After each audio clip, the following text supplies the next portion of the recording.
안녕하세요. 테크어비스 김의원입니다. 제5강 다중도면에 대하여 강의를 시작하도록 하겠습니다. 이번 강의에서는 도면을 여러 장으로 작업을 하실 때 그 도면들끼리 어떻게 상호 연결이 되는지에 대한 부분, 그리고 도면을 서로 연결할 때 사용되는 객체들이 여러 가지가 있습니다. 이러한 객체들의 사용 방법, 그리고 PCB 디자인 규칙에 대한 부분을 도면에서 어떻게 적용할 것인지에 대한 강의를 진행을 합니다. 먼저 다중도면의 연결 형태를 알아보기 위하여 프로젝트 옵션을 한번 보도록 하겠습니다. 프로젝트 패널에서 현재 작업 중인 프로젝트 패널 프로젝트 파일에서 오른쪽 버튼을 누르시고요. 프로젝트 옵션을 누르시게 되면 프로젝트 대화 상자가 나타나게 됩니다. 여기에서 이제 옵션이라는 탭이 하나 보이는데요. 이 옵션이라는 탭을 누르시면 현재 연결 방식에 대한 부분이 나옵니다. 가장 중요한 게 네트 아이덴티파이어 스코프라는 부분이 나오는데요. 여기를 보시면 현재 오토매틱으로 되어 있습니다. 연결 형태가 어떤 식으로 되어 있는지 보실 수가 있겠죠. 오토매틱은 기본적으로 도면 연결 상태가 어떻게 되어 있는지 소프트웨어가 스스로 분석을 해서 연결 형태를 자동적으로 바꿔주는 것을 말하고요. 그 외에 이제 나머지를 사용자가 수동으로 변경을 하실 수 있습니다. 플랫 형태가 있고요. 가장 많은 형태가 이제 플랫 형태의 일반적인 작업이 되겠죠. 그다음에 계층 구조 형태가 있다고 볼 수가 있습니다. 대표적인 형태가 되겠습니다. 플랫 형태를 보여드리기 위하여 회로도를 한 장 더 추가를 해보도록 하겠습니다. 프로젝트에서 마우스 오른쪽 버튼을 누르시고 Add New Project 스케매틱 메뉴를 눌렀습니다. 두 번째 시트가 하나 더 추가가 됐죠. 기본적으로 시트 1이 있었고 지금은 이제 시트 2가 있습니다. 그래서 시트 1과 2가 이렇게 분리되어 있는 형태를 플랫 형태라고 보실 수가 있습니다. 예, 플랫 형태로 구성되어 있는 걸 보실 수가 있고요. 이 상태에서 제가 이제 도면을 한번 연결을 한번 해보도록 하겠습니다. 먼저 회로도에 보시면 여기에 도면 연결 구성을 위한 넷 라벨이라는 게 있습니다. 네트 라벨이라고 하는 것은 지금 보시는 것처럼 이렇게 네트에 이름을 부여를 하는 객체인데요. 가장 많이 사용하는 부분입니다. 지금 와이어 부분에 마우스 커서를 올려놓고 잠시 기다리시면 툴팁이 뜨는데요. 여기에 와이어 그리고 네트가 현재 넷 라벨에서 부여한 이름이 그대로 나타나는 걸 보실 수가 있겠죠. 이게 바로 넷 라벨이기 때문이죠. 넷 라벨을 제가 그대로 복사를 하고 컨트롤 C 그리고 와이어도 와이어까지 함께 합쳐서 한번 복사를 해보도록 하겠습니다. 컨트롤 C 그리고 두 번째 도면에서 그것을 그대로 가져다 놓았습니다. 네, 이렇게 구성을 하게 되면 지금 이제 첫 번째 도면과 두 번째 도면이 이제 저장을 한번 하고요. 컨트롤 S를 누르고 저장을 했습니다. 첫 번째 도면과 두 번째 도면이 이제 분리가 되어 있는 형태인데요. 이 상태에서 제가 컴파일을 진행을 해보겠습니다. 프로젝트에서 마우스 오른쪽 버튼을 누르고 컴파일 프로젝트를 진행을 하시게 되면 몇 가지 에러 메시지가 나오긴 했는데 에러는 일단 무시를 하시고요. 도면의 연결 구조만 한번 보도록 하겠습니다.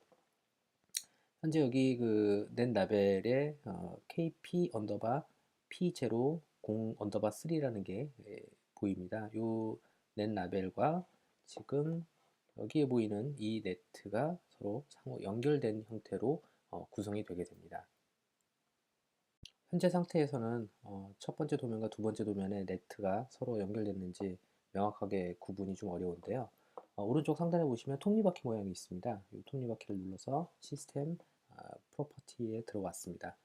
여기서 시스템 카테고리에 보시면 디자인 인사이트가 있고요. 디자인 인사이트 항목에서 다큐멘트 트리라는 부분이 있는데 이게 지금 마우스 호버에서 꺼져 있습니다. 이것을 체크를 해주시고 OK를 누르시게 되면 이제부터는 넷 라벨 위에 또는 네트 위에 마우스 커서를 올려놓고 잠시 기다리시면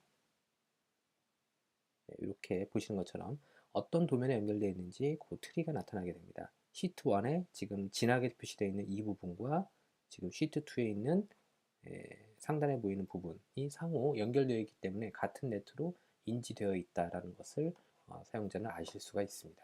이처럼 넷 라벨을 이용하여 두 개의 떨어진 도면을 상호 연결시켜주는 매개체로 이용할 수 있는 방법이 있습니다. 네. 다음번으로는 포트를 한번 추가를 해보도록 하겠습니다. 포트를 추가를 하는 행동이 어떻게 달라지는지 한번 보도록 하죠. 포트를 이렇게 클릭을 해서 배치를 했고요. 이 포트의 이름을 테스트 언더바 네트라고 입력을 했습니다. 네. 입력된 포트 네임을 컨트롤 C로 복사를 했고요.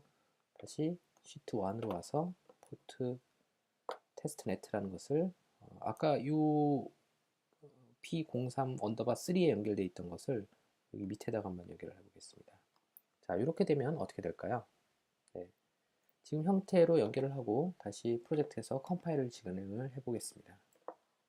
네, 컴파일 에러는 역시 무시하시고요. 자, 이번에는 연결 형태를 확인해 보기 위해서 마우스 커서를 올려놨습니다. 네. 지금 현재 시트 1에 있는 도면의 연결 위치가 하이라이트 되어 있고요. 시트 2를 보시면 네. 어떤 것을 느낄 수가 있죠? 네. 포트가 들어가는 순간 랜 라벨은 전역적인 성질을 무시하고 지역적인 성질을 갖게 됩니다. 그래서 시트 자체를 벗어나서 연결될 수 있는 기능이 바로 막혀버리게 되는 거죠. 자동적으로 전역과 지역의 성질이 있는데 전역적인 성질이 차단이 되는 겁니다. 그래서 랜 라벨을 전역적인 성질을 자동적으로 포트가 들어감으로써 없애주는 그런 형태를 구성하실 수가 있습니다. 만일 사용자가 넷 라벨의 전역적인 성질이 없어지는 것을 원치 않는다면 프로젝트 옵션에서 옵션의 변경으로서 바로 변경하실 수가 있습니다. 아까 보셨던 해당 옵션 오토매틱으로 되어 있는 부분들은 넷 라벨과 포트의 상호 조작 방법에 대해서 방금 보셨던 것처럼 자동적으로 변경이 되고요. 여기에 보시면 글로벌이라는 항목이 있습니다. 이것은 넷 라벨과 포트에 대해서 글로벌 전역적인 성질을 항상 잃지 않고 부여를 하겠다라고 설정을 할 수가 있습니다. 또는 플랫으로 하시게 되면 only 포트, 포트만을 전역적인 성질을 갖고 넷 라벨은 전역적인 성질을 갖지 않겠다라는 부분이 되겠죠. 그래서 오토매틱으로 설정했을 경우에 플랫과 글로벌의 상태를 프로그램 스스로 변경을 할 수 있는 그런 부분이 되겠고요. 그 다음에 계층 구조의 형태도 오토매틱은 관여를 하게 됩니다. 어떻게 달라지는지 한번 보도록 하겠습니다. 지금 보셨던 이 포트를 지금은 연결, 플랫 형태의 연결 매개체로 활용을 했었는데요. 이번에는 다른 형태로 한번 구성을 해보겠습니다. 이 포트를 지웠고요. 지금 시트2를 제가 여기서 한번 불러보겠습니다. 디자인 메뉴에서 Create Sheet Symbol from Sheet라는 메뉴를 눌러줍니다. 네, Sheet2라는 도면이 보이시죠? Sheet2를 선택하시고 OK 버튼을 눌러줍니다. 보시는 것처럼 Sheet2가 연결이 되고요. Sheet2가 배치가 됐는데 이 배치된 것이 바로 시트 심볼이라고 하는 오브젝트 객체입니다. 이것은 지금 시트2는 시트1에 속해 있는 하위 도면으로서 구성이 되고 지금 보시는 이 항목은 시트 엔트리라고 해서 시트 분기가 되겠죠. 여기에서는 이제 와이어링에 의해서 배선의 연결이 관여가 되는 겁니다. 네. 그래서 시트 엔트리와 그리고 시트 포트가 하나의 연결 통로로서 이용이 되는 그런 형태를 보실 수가 있습니다. 그리고 상위 도면에서 어떻게 와이어링을 연결해 주냐에 따라서 연결 형태는 달라지게 되는 거죠. 이것도 역시 컴파일을 해보겠습니다. 컴파일. 네, 구조가 좀 달라지죠. 네, 시트 1 밑으로 시트 2가 자동적으로 들어가게 되고요. 이렇게 구성되는 걸 보실 수가 있습니다. 올려놓게 되면 네, 시트 1, 시트 2의 연결 형태를 보실 수가 있겠죠. 이처럼 포트와 시트 넷 라벨에 대하여 용도별 사용 방법을 좀 알아봤는데요. 좀 더 명확하게 여러 가지 예를 들어서 설명을 드리도록 하겠습니다. 라이브러리가 좀 하나 필요할 것 같아서요. 라이브러리를 하나 불러보도록 하겠습니다. Miscellaneous Device라는 부분에서 핀이 좀 많은 ADC-8이라는 부품을 불러왔습니다. X키를 눌러서 위치를 좀 옮겼고요. 네. 여기에 이제 제가 와이어를 한번 배선을 해보도록 하겠습니다. 요거는 삭제를 하고요. 삭제를 하고 와이어를 여기에서부터 여기까지 선을 뽑았습니다. 이렇게 선택해서 컨트롤 C, 컨트롤 V 4개 카피했고요. 다시 컨트롤 C, 컨트롤 V 총 8개를 카피했네요. 이것을 이제 그 버스 형태로 연결을 해볼 텐데요. 버스는 버스 엔트리라는 것을 배치를 해 주셔야 됩니다. 플레이스 메뉴에 보시면 버스 엔트리 클릭하시고요. 스페이스바를 누르면 방향이 변경이 됩니다. 원하는 형태로 버스 엔트리를 8개를 클릭해서 배치를 했고요. 다음에 place 버스라는 명령을 이용해서 버스 배선을 한번 연결해 보겠습니다. 클릭, 클릭, 클릭. 네, 완료됐죠? 자, 이번에는 넷 라벨을 한번 배치를 해 보겠습니다. place 넷 라벨. 아까 보셨던 단일 형태의 네트 라벨이 아니라 버스 형태의 네트 라벨이기 때문에 이런 식으로 입력을 할 수가 있겠죠. D0, D0라는 버스, 그 다음 D1, D2, D7까지 배치를 했습니다. 다시 한번 탭키를 누르고 이번에는 이것을 그룹핑을 하는 부분입니다. D에서부터 직각 괄호 누르고 시작 포인트 제로에서 점을 2번 눌러줍니다. 점 하나, 점 둘. 그리고 마지막 번호 7. 그리고 직각 괄호로 닫아줍니다. 엔터키 누르시고요. 여기다가 이렇게 입력을 하실 수가 있겠죠. 이렇게 입력을 하게 되면 총 요것은 8개의 그 버스가 연결되어 있는 형태를 보실 수가 있겠죠. 8비트 버스 형태를 구성하게 됩니다. 넷 라벨도 변경을 해보도록 하겠죠. 데이터 0.7 여기서 주의하실 점은 앞에 있는 이름은 네트의 이름과 달라도 상관없습니다. 하지만 뒤에 있는 이 버스 비트 수는 항상 동일해야만 됩니다. 이 비트 수가 다르면 오류가 발생이 될 수가 있습니다. 자, 이것은 저장을 하고요. 다시 한번 상위로 올라가 보겠습니다. 상위에 보시면 이전에 있던 이름을 유지를 하고 있는데요. 이런 경우에 이 이름을 수동으로 바꿔주셔도 되는데 그러지 않고 여기에 보시는 디자인 메뉴에 싱크로나이즈 시트 엔트리 앤드 포트를 눌러주시면 자동적으로 소프트웨어가 탐지를 해서 그 부분을 일치하는 작업을 해줍니다. 클릭하시고 클릭하시고 상위에 보시는 이 아이콘을 누르시게 되면 시트 엔트리의 이름을 우선으로 포트를 변경하게 되고 밑에 있는 걸 누르시게 되면 포트의 이름을 기준으로 시트 엔트리를 변경하게 됩니다. 저희는 밑에 있는 걸 클릭을 해보도록 하겠습니다. 클로즈. 네, 이름이 변경된 걸 보실 수가 있겠죠. 자, 이름이 변경이 됐지만 현재 오류가 발생이 된 이유는 이것은 버스인데 와이어로 연결이 되어 있기 때문에 오류가 발생이 된 거고요. 이럴 때는 여기를 버스로 연결을 해 주시면 되겠죠. 이런 식으로 버스로 연결을 해줬을 경우에는 오류가 발생되지 않습니다. 계층 구조를 사용하는 경우에 계층 구조를 하나만 사용하는 게 아니라 반복적으로 사용하실 수도 있습니다. 지금 보시는 이 블럭 하나가 있는데요. 블럭을 선택하시고 컨트롤 C 그리고 컨트롤 V를 누르면 블럭이 복사가 됩니다. 지금 보셨던 이 첫 번째 블럭의 이름이 이 위에 나와 있는데요. 이 이름을 제가 변경을 해보도록 하겠습니다. US1이라고 주도록 하고요. 두 번째 거는 US2라고 주도록 하겠습니다. 네, 이렇게 되면 sheet2라는 회로도를 가져다가 2번 재사용을 하게 된 이런 결과가 나오게 되겠죠. 다시 한번 컴파일을 하고 sheet2로 돌아가 보도록 하겠습니다. 네, sheet2로 들어오게 되면 화면 하단에 sheet2에 탭이 생기게 되는데요. US1과 US2라는 항목이 생기게 됩니다. 이것은 현재 이 도면이 한 장만 원래 드로잉이 되어 있었는데 이것을 사용함에 있어서 2번 사용이 됐기 때문에 그것에 따라서 블럭으로 이렇게 구분을 해주는 형태가 되겠죠. 네. 네, 그래서 이렇게 작업을 하실 수 있는데 이런 식으로 작업하게 되면 개수가 많아지면 많아질수록 이 채널은 늘어나게 되겠죠. 이러한 채널이 반복적으로 늘어나는 것을 좀 더 쉽게 사용할 수 있도록 지원하는 기능이 바로 멀티 채널입니다. 자, 방금 보셨던 것처럼 그 항목을 복사해서 붙여넣기로 쓰실 수도 있지만 이렇게 쓰지 않고 이 부분을 좀 다르게 쓰실 수도 있습니다. 바로 리피트가 됩니다. 리피트 그리고 채널 네임, 채널 네임을 주시고요. 채널 번호를 주실 수가 있습니다. 1 그리고 마지막 채널을 몇 개까지 쓸 것인지 1에서 5번까지. 네, 이렇게 되면 자동적으로 시트 심볼의 블럭 그 모양이 여러 개가 겹쳐 있는 모양 형태로 나오게 되고요. 그 개수에 맞춰서 자동적으로 서브 채널도 변하게 됩니다. 컴파일을 해보시면 시트2로 돌아왔을 때 하단에 채널 개수별로 이렇게 늘어나는 걸 보실 수가 있겠죠. 네.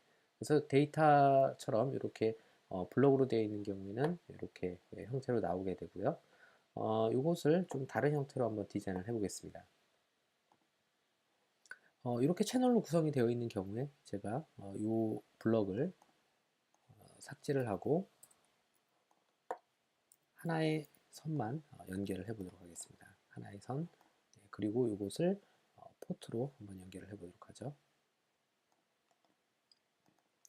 네, 이것을 이제 데이터라고 입력을 했고요. 데이터라는 선 한 가닥이 바깥으로 나가게 되는데 여기서 나왔을 때는 채널이 있기 때문에 그 채널의 개수만큼 늘어난 형태로 구성이 될 겁니다. 그래서 이거를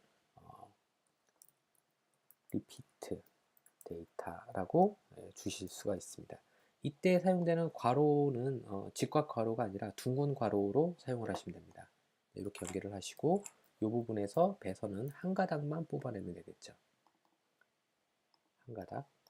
네, 한 가닥의 선이 나왔고요. 이곳에 낸 라벨을 데이터라고 주도록 하겠습니다. 데이터. 네, 데이터라고 부여를 했고요. 그 다음에 다시 버스를 연결해 줍니다. place 버스. 네, 버스를 연결해주고 다시 한번 낸 라벨을 입력을 하게 되는데 이때는 채널의 개수대로 연결을 해주시면 되겠죠. 데이터 1에서 5번까지 이렇게 입력을 하게 되면 이게 이제 분리가 되는 형태고요. 그 다음에 여기에서 시트 엔트리로 이제 분리를 하실 수가 있겠죠. 하나, 둘, 셋, 넷, 다섯. 그리고 와이어로 이렇게 5가닥의 선을 뽑아내실 수가 있습니다.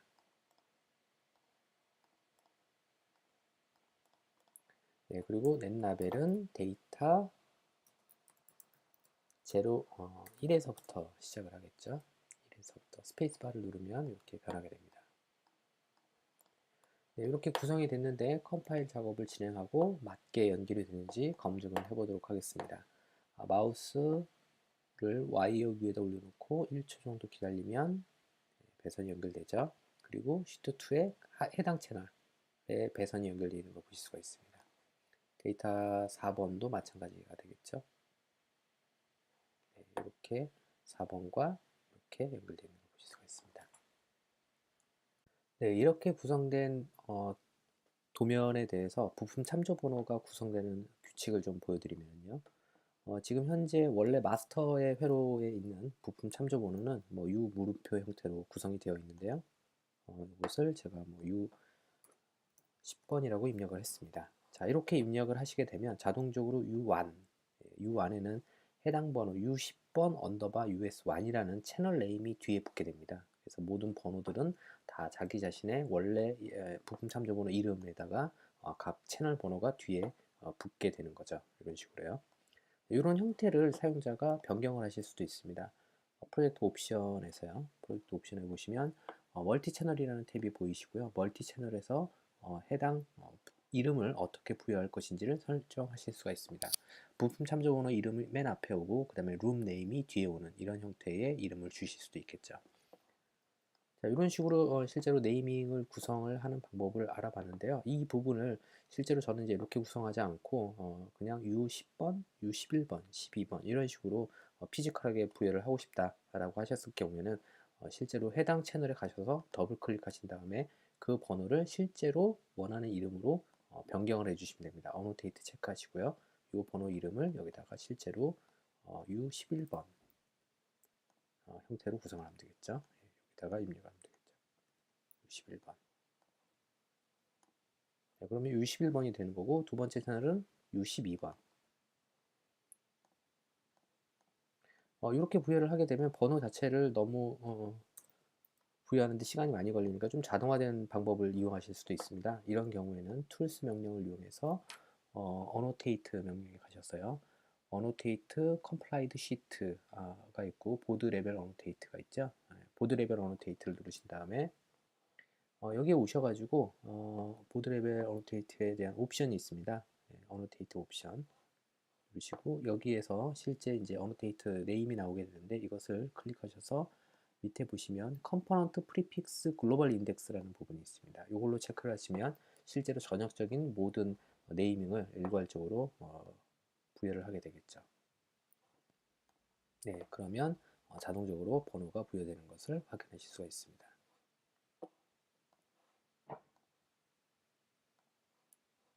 네, 그러면 이런 식으로 U1, 2, 3 순서대로 실제 사용하지 않은 번호를 가지고 순서대로 이렇게 쭉 부여되는 것을 확인하실 수 있습니다.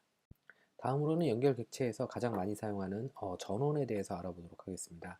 전원에 대한 연결 객체는 화면 상단에 보시면 이러한 기호가 있죠. 이 기호를 누르셔도 되고 플레이스 메뉴에 보시면 파워 포트라는 메뉴가 있습니다. 이것을 누르시고 실제로 플레이스를 하실 수가 있겠죠. 탭키를 눌러보시면 전원에 대한 이름이 나오는데요. 전원 포트에 대한 이름, 넷 네임을 여기다 부여를 하실 수가 있고요. 그 다음에 모양을 여기서 결정을 하실 수가 있습니다. 어로우 형태도 있고요. 화살표 모양이 되겠죠. 바 모양, 그리고 서클 모양 이런 형태가 있습니다. 모양을 서클로 구성을 하고요. 제가 VCC라고 입력을 했습니다. 그러면 보시는 것과 같이 이런 형태의 VCC 기호가 만들어지겠죠. 탭키를 누르고 이름은 그대로 놔두고 모양만 변경을 해보겠습니다. 바 모양으로 바꿨습니다. 그러면 이렇게 만들어집니다. 그리고 모양은 같지만 이름을 좀 다르게 해보겠습니다. VCCA 이렇게 하시게 되면 실제로 이제 이런 모양 세 가지 형태가 있는데요. 이름이 동그라미 형태의 VCC, VCC의 바 모양, 그리고 VCCA의 바 모양.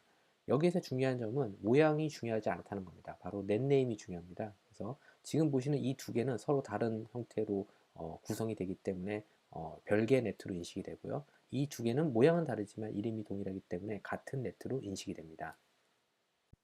전원 포트는 전원 심볼은 자동적으로 무조건 그 전역 성질을 갖기 때문에 도면 연결 형태가 계층 구조 형태라든지 플랫 형태라든지 어떤 형태라든지 도면을 넘나들면서 상호 연결될 수 있도록 구성을 하실 수가 있습니다.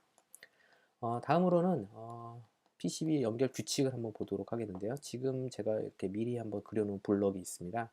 이거는 이제 블랭킷이라고 합니다. 블랭킷. 삼각형을 누르시면 블랭킷이 펼쳐지고 오므려지고를 결정을 하실 수가 있겠죠. 이 블랭킷은 드로잉 하시는 방법이 플레이스 디렉티브 블랭킷이라는 이름 명령을 이용해서 드로잉을 하실 수 있습니다. 블랭킷 클릭을 하시고요.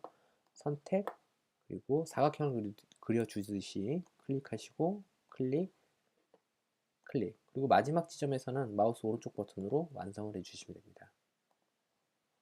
여기서 마우스 오른쪽. 네, 그러면 이렇게 완성이 되는 걸 보실 수가 있고요. 이렇게 블랭킷으로 감싸져 있는 이 블럭 내에 있는 네트 라벨 또는 뭐 포트, 기타 부품, 그 다음에 배선 이런 것들은 전부 다 같은 규칙을 가지게 됩니다. 그래서 규칙 자체를 일괄 반영할 경우에는 블랭킷으로 감싸줄 수 있습니다. 그리고 이 블랭킷에다가 직접 매개 변수에 대한 네트에 대한 룰을 결정을 해줄 수가 있겠죠. 플레이스 디렉티브의 파라미터 셋이라는 부분이 있습니다. 파라미터 셋을 이용해서 스페이스바를 누르고 블랭킷에 직접 연결을 해주셔도 되고 네트에다가 직접 연결해 주셔도 됩니다. 블랭킷에다가 연결을 해보겠습니다. 그리고 여기에 디자인 룰을 10은 좀 두껍고요. 뭐 0.5mm라고 줬습니다. 0.5mm의 배선 굵기를 지정을 해주겠다. add 누르고 룰을 결정해 주시면 되겠죠. Routing with Constraint를 선택해 주시고 OK. 그리고 여기서 이제 두께를 결정을 해 주시면 되겠죠. 두께 0.5mm 블럭으로 이렇게 감싸고 그 다음에 Ctrl C 세 가지 값을 줄 수가 있는데요. 최대치의 값이 max width고요. 최소치는 minimum width 그리고 권장값은 여기에 가운데 입력을 해주시게 됩니다. 이렇게 규칙을 입력을 하시게 되면 굳이 PCB에서 별도의 어떤 배선 굵기를 지정 안 하셔도 회로도에서 이렇게 배선의 굵기를 결정해 주실 수 있습니다. 이런 형태로 배선을 연결을 했는데 이것을 제가 복사를 해서 여기에다가 직접 이렇게 연결을 해 주셔도 돼요. 그러면 이제 개별적으로 구성을 하는 형태가 되겠죠. 이것은 개별적이 아니라 그룹으로 룰을 지정하는 형태가 되겠고요. 이렇게 구성을 하는 것은 다양한 형태를 구성할 수 있지만 아무래도 블랭킷으로 지정을 하시는 게 좀 더 효과적으로 구성을 하실 수가 있습니다. 다음으로는 블랭킷을 이용해서 디퍼런셜 페어에 대해서 연결하는 방법을 보도록 하겠습니다. 지금 제가 블랭킷을 그려놨는데 이게 지금 너무 좀 크고 좀 작게 이렇게 구성을 해봤습니다. 이 블럭이 바로 지금 USB 연결 부분이 되는데요. P하고 M으로 구성이 되어 있습니다. 알툼에서는 포지티브의 디퍼런셜 페어인 경우에는 마지막 글자가 언더바 P로 끝나야 되고요. 그 다음은 언더바 N으로 끝나야 됩니다. 그래서 디퍼런셜 페어 N, N이 되고 얘는 디퍼런셜 페어 언더바 P로 구성을 해보도록 하겠습니다. P 잘못 들어가면 P 됐습니다. 자, 요것을 이제 디퍼런셜 페어로 연결만 해주면 되는데요. place 디렉티브 그리고 디퍼런셜 페어 이것을 여기에다가 이렇게 연결을 시켜주면 되겠죠. 네, 그러면 자동적으로 요 두 개의 네트가 KP 언더바 P, KP 언더바 N 해서 디퍼런셜 페어의 규칙으로 등록이 되게 됩니다. 여기다가 디퍼런셜 페어의 어떤 규칙을 좀 더 세부적으로 넣고 싶으시면 규칙을 연계를 시켜줄 수도 있습니다. 하이스피드 쪽이 아니고 디퍼런셜 페어가 여기 보시면 디퍼런셜 페어 라우팅이라고 보이시죠? 키를 누르신 다음에 디퍼런셜 페어에 대한 규칙을 넣어주시면 되겠죠. 갭에 대한 크기라든지 그다음에 두께에 대한 크기 각각 최소값, 맥스값, 그 다음에 권장값을 지정하실 수 있고요. 배선을 하다 보면 예기치 않게 중간에 어떤 비하라든지 이런 것들을 만나서 떨어져야 되는 경우가 있습니다. 이렇게 떨어질 때 최대 떨어질 수 있는 거리가 얼마인지 이런 것들을 입력을 해서 디퍼런셜 페어의 규칙을 지정을 하실 수가 있습니다.